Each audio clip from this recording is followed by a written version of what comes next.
If you're looking for Brisbane's most undervalued beachside property, then this is the video for you. Now, earlier this year, I sat down and reviewed every single beachside suburb in Brisbane across over 20 key performance indicators. In this video, I'm going to share the 4 most undervalued beachside suburbs in Brisbane where you can buy incredibly high quality property right now between $650,000 and $1 million. Now, the first suburb I wanted to talk about is Woody Point. It's a suburb 24 kilometres from the CBD of Brisbane on the north side. Now, what I love about Brisbane when looking at over 50 years worth of data between 1976 and 2016 is the average house price has gone up by 9.7% per annum. Now, according to CoreLogic, the average house price in Woody Point right now is sitting below $800K, and there really are 3 different markets in this suburb. You can go for the affordable townhouses close to or walking distance to the beach for sub $550K. You can go for the sort of renovator and fixer-uppers, which you can buy for between $650 and $750K. Or you can enter the renovated or beautiful brand new properties in the suburb, which range from $800,000 all the way up to 1.5 mil. Now, what I love about this suburb is that the vacancy rates are so low, sitting below 1% right now, meaning that there are tenants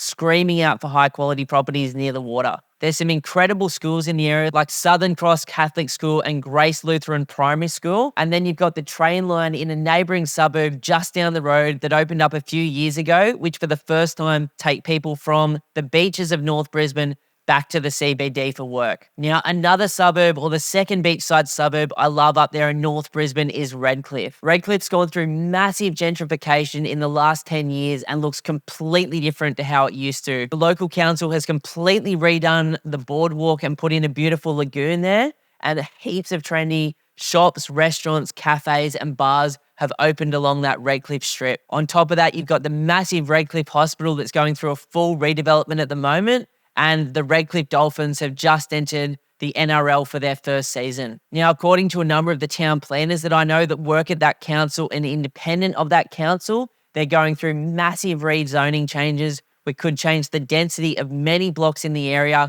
close to the water and the city centre over the next 10 years. Now, in this suburb, there's the same options as before of the townhouses and houses, depending on the quality and price point that you're aiming for.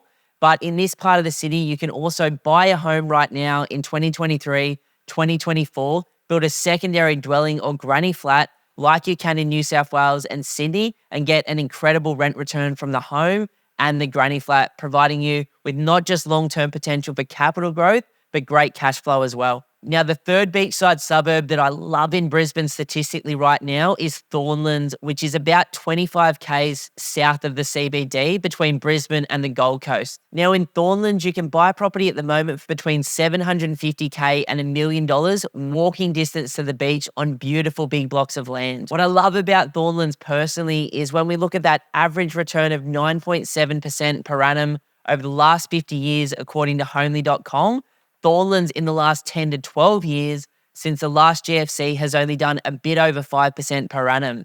Now, some of the analysts in the Australian Financial Review have looked specifically at this part of the city and this suburb and expect the average house price to go from $700K in 2023 to somewhere between $1.3 and $1.5 million by the 2032 Brisbane Olympic Games. Now, the average household income in Thornlands is through the roof at over $2,200 per week or $100,000 per household. And what I love is that most of the suburbs are mums and dads. In fact, over 75% of the people living in the suburb are homeowners and mums and dads. And in this one suburb alone, there's over 5 schools in Carmel College, Bayview State School, Faith Lutheran College, Redland District Special School and the Thornlands State School. The vacancy rates in Thornlands are through the floor and some of the lowest in all of Australia right now. I've heard actually that in many parts since COVID in this particular area, there's been families sleeping in cars trying to find accommodation and trying to get their kids into the local school district. Now, the fourth and final undervalued beachside suburb statistically in Brisbane right now is on the south side of the city of Brisbane, and it's called Cleveland, 24 k's from the city. Now, I've just found out about 2 projects that will completely change the nature of this suburb and surrounding suburbs forever. First one is a $1.6 billion redevelopment of the foreshore or cove in Cleveland.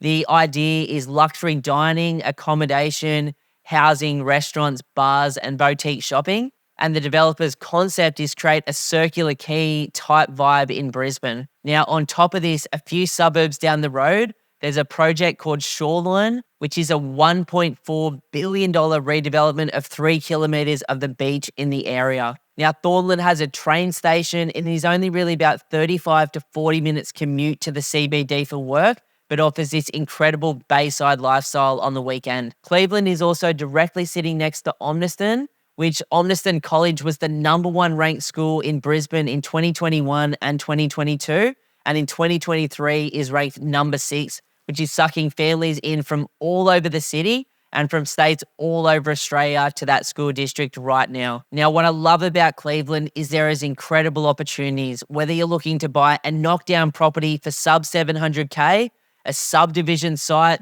or just a beautiful home close to the water that you can hold longer term and then renovate before you sell. There are incredible options in this suburb, all the way from that 700K mark right through to the $2 million mark right now. Again, the rental vacancy rates are through the floor in this suburb, and the average annual growth rate is sitting significantly below the long-term averages in Brisbane right now. Now, whether you're looking to enter the beachside suburbs in Brisbane in the affordable end of the market through a quality townhouse in a small block walking distance to the beach, or you're looking to pick yourself up a project or a really high-quality tenant-ready home, there are incredible opportunities across these suburbs. Now, for those of you who would love to buy an incredibly high-quality property in the next 12 months, then I'd love to offer you a one-on-one strategy session. Just jump over to www.pumkedonproperty.com and click that free strategy session button, and then we can talk about where you are right now, where you'd like to be longer term, and we can educate you on all of the beaches in Brisbane and about the different types of properties and strategies available right now. And then you can take that with a grain of salt and go and absolutely smash it on your own, or potentially become one of the extremely small number of clients we take on each month. Either way, we wish you all the best. There are some incredibly undervalued properties in Brisbane right now, and I can't wait to see what happens in these suburbs between now and the 2032 Olympic Games. Woo! That's a wrap. That's a wrap. Getting cool, spin. bro. Yeah. Oh, sweaty. So sweaty.